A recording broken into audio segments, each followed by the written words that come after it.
Liburan sama Mas Gegep nih sampai salfok Mas Gegep nih makin tinggi, makin Amin, amin. beda banget dari yang dulu nih agak kurusan. Seperti apa nih Mas? Ya senang karena memang kan anak aku sekarang udah lulus SMA ya. Jadi sekarang memang lagi usaha untuk menggapai cita-citanya dia. Aku cuma hanya bisa mengarahkan aja tujuannya mau kemana. Karena memang kan dia sendiri memang pengen jadi polisi. Oh, oke. Jadi dia banyak sering lari, sering latihan fisik seperti itu sama teman-temannya yang memang punya cita-cita yang sama. Apakah memang Mami mengarahkan Mas Gegep untuk jadi abdi negara atau seperti apa, Mam? Kalau aku mengarahkan udah pasti, hanya kan kembali lagi ke anaknya yang memang kebetulan anaknya juga mau untuk jadi polisi, jadi antara Polri atau TNI gitu. Polri, TNI, pilot. Gitu. Tapi kalau aku pribadi sih aku pengennya anakku jadi polisi ya.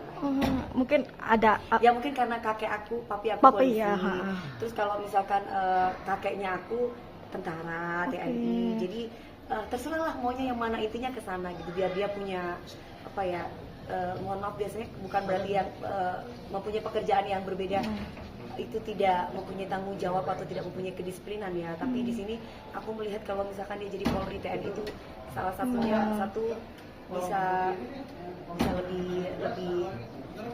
lebih tegas atau lebih gimana ya, lebih tegas, lebih wibawa, lebih bisa diandalkan untuk sebagai anak gitu. Bukan berarti suatu saat nanti kalau memang dia tidak masuk ke sana tidak bisa diandalkan ya, cuman saya punya kepercayaan tersendiri seperti itu untuk anak aku. Mam, untuk jadi ibu tunggal ini sendiri untuk Mas Gegep yang sudah mulai remaja, gimana nih Mas memproteknya sendiri anak usia Mas Gegep? Anak seperti Mas Gabriel itu usia 17 tahun ini susah-susah gampang ya. Karena pastinya kalau kita ngomongin udah beda seperti anak kecil. Kalau anak kecil udah pasti nurut. Kalau sekarang mungkin dia lebih picky gitu. Maksudnya, Mama kenapa ini nggak boleh? Alasannya apa? Jadi justru sekarang yang lebih protek tuh kayaknya bukan saya aja, tapi dia juga lebih memprotek saya gitu. Dari hal apa aja dia juga suka mengoreksi gitu. Tapi bukan berarti dia istilah Jawanya tuh ngelama atau bukan berarti dia tidak menghormati orang tua ya. Dia sangat mengerti unggah-ungguh, dia sangat mengerti akhlak, karena aku selalu mengajarkan nomor satu adalah adab dulu. Kemudian kamu bisa mendapatkan ilmu kalau kamu sudah beradab gitu. Jadi itu yang aku selalu tekankan sama anakku. Jadi di sini kalau Mas Gabriel bilang, sayang kamu nggak boleh kayak gini ya, kamu nggak boleh gitu, kamu harus kayak gini, itu dia selalu mau tahu alasannya apa. Jadi aku untuk menjelaskan segala sesuatunya itu aku harus bisa menjelaskan alasannya apa. Aku tidak yang kamu nggak boleh gini ya, enggak. Aku selalu bilang, Mas kamu nggak boleh kayak gini ya, karena apa? Karena itu begini, gini.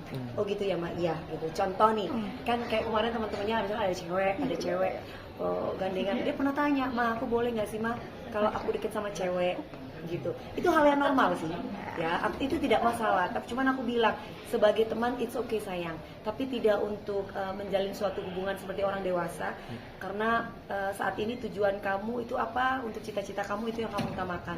Apalagi kan anak laki-laki, kehormatan, penghargaan itu laki-laki itu di pekerjaannya gitu. Jadi dia harus bekerja apapun itu pekerjaannya, yang penting halal. Jadi nomor satu kamu harus fokus dulu. Nanti kalau kamu udah punya pekerjaan, kamu mau pacaran atau kamu mau segera nikah itu urusan kamu gitu. Berarti belum dikasih lampu hijau nih Mam? Enggak. Karena masih 17 tahun juga. Dia fokus untuk bekerja, untuk cita-citanya dia aja. Berarti lebih sekarang kan usianya udah baru lulus ya, Ya. berarti itu lebih protek dan juga lebih waspada nggak sih Mami, apalagi kan lingkungan gitu. Gini, kalau misalkan lebih waspada udah pasti ya. Jadi anakku tuh kalau misalkan dia keluar rumah, dia kayak perempuan aja. Saya aja udah, walaupun saya janda, saya tetap ditanya sama ibu saya, Mami jam berapa pulang, nyampe di rumah di mana, sama siapa gitu. Begitupun juga anakku selalu harus kasih kabar sama mama, mau di mana saja, mau keluar dengan siapa, dan kalau bisa mainnya itu jangan di rumah teman-temannya, yang main di rumah. Oh justru itu. Nginepnya di rumah.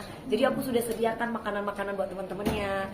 Terus kemudian kalau belajar kan di sini kan ada latihan fisik, ada psikolog dan yang lain-lain. Jadi semuanya itu mereka lebih senang belajar di rumah anakku gitu. Jadi itu lebih tenang mamanya, karena di saat aku pulang pasti aku tanya, Gabriel jam berapa? Kalau belum pulang terus aku langsung telepon. Jadi disiplin itu penting ya. Jadi jam berapa janjinya tuh harus tepat. Mah aku pulang nyampe rumah jam 6. Kalau misalkan jam 6 lebih 5 menit itu aku langsung telepon. Kamu bilang jam 6 udah nyampe rumah, ada di mana? Macet mah. Dia tunjukin tuh Dia video call ditunjukin nih, karena pergaulan anak sekarang kan gitu. Tapi dari kecil aku udah kasih fondasi keimanan sih sama dia. Sedetail itu ya, Mam? Dari kecil, dari dini gitu. Karena ibaratnya gini, anak itu kan kertas putih ya. Jadi kalau misalkan kita mau menggambar segala sesuatunya, mau mewarna apapun itu tergantung orang tuanya. Ketika dia masih dalam bimbingan orang tuanya dan masih berada bersama orang tuanya, dia akan bercermin kepada orang tuanya. Tapi ketika dia sudah balik atau mungkin dia sudah punya pekerjaan atau dia keluar dari rumah saya, berarti kalau misalkan anaknya bandel itu tergantung lingkungan. Tapi kalau misalkan dididik oleh orang tuanya itu dengan suatu kebaikan, dengan segala sesuatu yang berdasarkan agama, dia akan balik lagi ke yang baik gitu. Jadi ibaratnya itu back to basic. Yang tadinya itu nggak baik jadi baik, karena memang dia dididik dari kecil suatu hal yang baik gitu.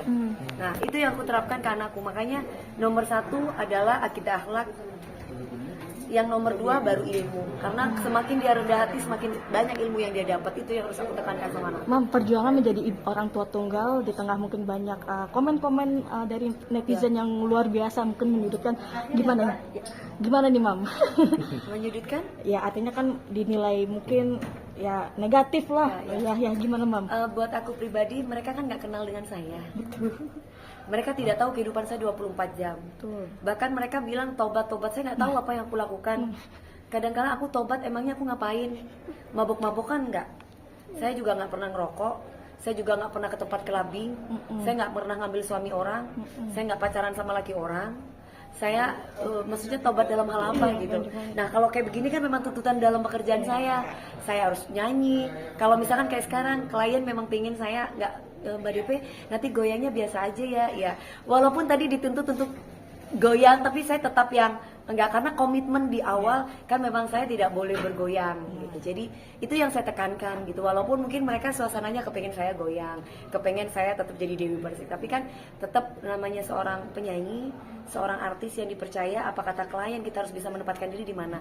Jadi terkadang aku kalau digituin itu cuma hanya bisa ya sudahlah, mereka juga nggak kenal saya juga kan gitu. Tapi sempat kepancing kan Mam?